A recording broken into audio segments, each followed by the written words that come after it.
तो ये हैं बुलबुल के बच्चे, इंतज़ार कर रहे हैं कि कब इनकी मैया आएगी और इनके मुंह में कोई कंकड़ पत्थर मतलब कीड़ा मकोड़ा डालेगी। तो देखते हैं कब इनकी मैया आती है और इनके मुंह में कीड़ा मकोड़ा डालती है।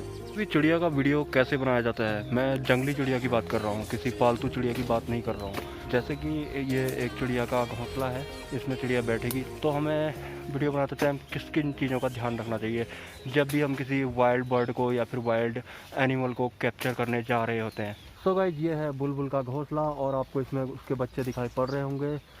बुलबुल के छोटे बच्चे इंतज़ार कर रहे हैं कि कब इनकी माता आएगी, इनके मुंह में कीड़ा मकोड़ा डालेगी। तो आप देख सकते हैं जो बुलबुल है वो आ गई है और अपने बच्चों के मुंह में कीड़ा मकोड़ा डाल रही है। देखो मुंह कैसा खोल रहे हैं। तो मुझे ये कैमरा यहाँ से यहीं पर छोड़ के जाना पड़ेगा। और गाइस, जो भी वाइल्ड एनिमल होते हैं, चाहे वाइल्ड बर्ड हो या फिर वाइल्ड एनिमल हो, मतलब टोटली जंगली जानवरों की बात कर रहा हूँ, अगर आपको उनका वीडियो बनाना होता है तो वो किस तरह से आप बना सकते हैं ये भी मैं इस वीडियो में बता रहा हूँ। तो गाइस, आप देख सकते हैं जो बुलबुल है उसके ये बच्चे हैं, ये घोंसला है बुलबुल का। और बुलबुल इसमें आएगी और इसमें जो है अपने बच्चों को कीड़े मकोड़े वगैरह जो भी खाती है वो खिलाएगी। और थोड़े दिन पहले मैंने इसका वीडियो भी बनाया था, लेकिन उस समय सिर्फ 2 अंडे थे, लेकिन आज बच्चे हो चुके हैं। आप देख सकते हैं बच्चे अभी बहुत छोटे हैं, मुझे लगता है आज रात को ही ये बच्चे हुए होंगे शायद इसमें। और बुलबुल आसपास मेरे मंडरा भी रही है। और एक चीज़ और क्लियर करना चाहूँगा मैं, जब भी आपको किसी वाइल्ड बर्ड का वीडियो बनाना होता है तो आपको अगर ये सबसे पहले आपको ये पता होना चाहिए कि जहाँ पर भी वो बैठती है, जहाँ पर भी उसका घोंसला है, वो उसका मुंह किधर को होता है। अगर आप उसकी पूंछ की तरफ को कैमरा लगाएंगे तो वो नहीं बैठेगी। अगर आप उसकी मुंह की तरफ को फ्रंट में उसके कैमरा लगाएंगे तो फिर वो बैठ जाएगी, क्योंकि पीछे हमारे कैमरा लगेगा या हम इंसान हैं, हमारे पीछे भी कुछ चीज़ लगी रहेगी, तो हमें अनकम्फर्टेबल फील होगा ना कि आखिर ये क्या है, तो वहाँ बैठेगा ही नहीं। और जब भी आप किसी नेस्ट को कैप्चर करते हैं तो आपको एक चीज़ ध्यान रखनी है, आपको बिल्कुल भी ये चीज़ें तोड़नी नहीं है, जो भी ये झाड़ियाँ छोटी मोटी होती हैं। क्योंकि ये चिड़िया का घर है, ये बुलबुल का घर है। अगर घर जाते हैं, हमको पता लगेगा कि हमारी खिड़की टूटी हुई है, तो हमें कैसा लगेगा उस वक्त, तो हम कुछ लगेगा कुछ गड़बड़ है, हमें डर लगेगी अपने घर में जाने में। तो कुछ भी तरह की तोड़ फोड़ भी हम नहीं कर सकते हैं घोंसले के आगे। तो ये जो झाड़ियाँ है ना, एक तरह से आप इनको विंडो, खिड़की, रोशनदान, वेंटिलेटर जो चाहे समझ सकते हैं। और गाइस, शुरू में जब मैं इस बर्ड को कैप्चर कर रहा था तो लगभग 4-5 दिन लग गए थे। जो जंगली बर्ड होती है और उसका जो बैठने का जो डायरेक्शन होता है वो एक साइड को होता है। पॉसिबली रहता है कि 70-80% एक ही तरफ को मुंह करके बैठती है। ऐसा नहीं कि कभी किसी दिन उसने नॉर्थ की तरफ मुंह कर दिया, किसी दिन वेस्ट की तरफ मुंह कर दिया, ऐसा नहीं, एक साइड में।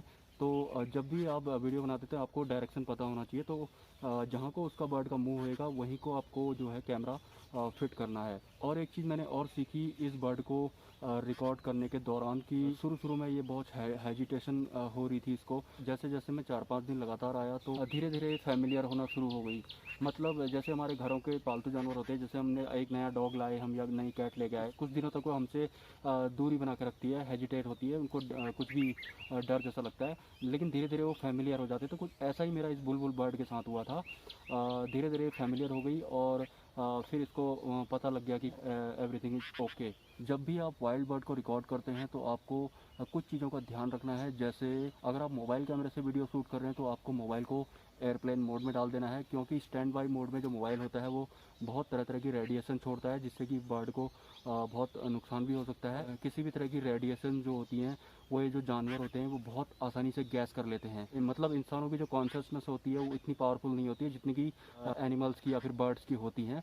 और अगर आप कैमरे से वीडियो बना रहे हैं तो आपको कैमरे का जीपीएस भी ऑफ कर देना चाहिए, क्योंकि वो भी एक तरह की रेडिएशंस प्रोड्यूस करता है।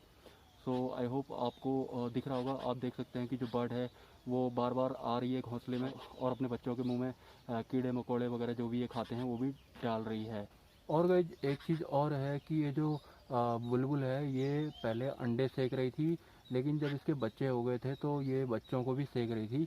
और जब मैं 3 दिन यहाँ लगातार आया था तो चौथे दिन बहुत तेज़ आंधी तूफान आया था। मुझे ऐसा भी लग रहा था कहीं घोंसला उड़ ना गया हो, लेकिन घोंसला सुरक्षित है। वीडियो आपको पसंद आएगा तो शेयर जरूर करिएगा। लुक एट बुलबुल।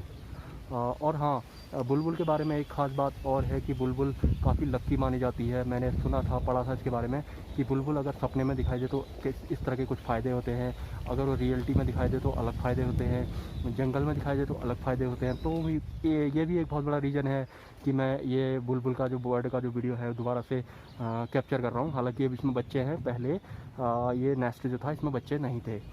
अब ये सोए हैं और अपनी मदर का इंतज़ार कर रहे हैं। Okay, I am living this place, keep watching. So guys, आपने देखा कि किस तरह से बुलबुल ने अपने बच्चों के मुंह में कीड़ा मकोड़ा डाला। मिलते हैं नेक्स्ट वीडियो में। Have a nice day.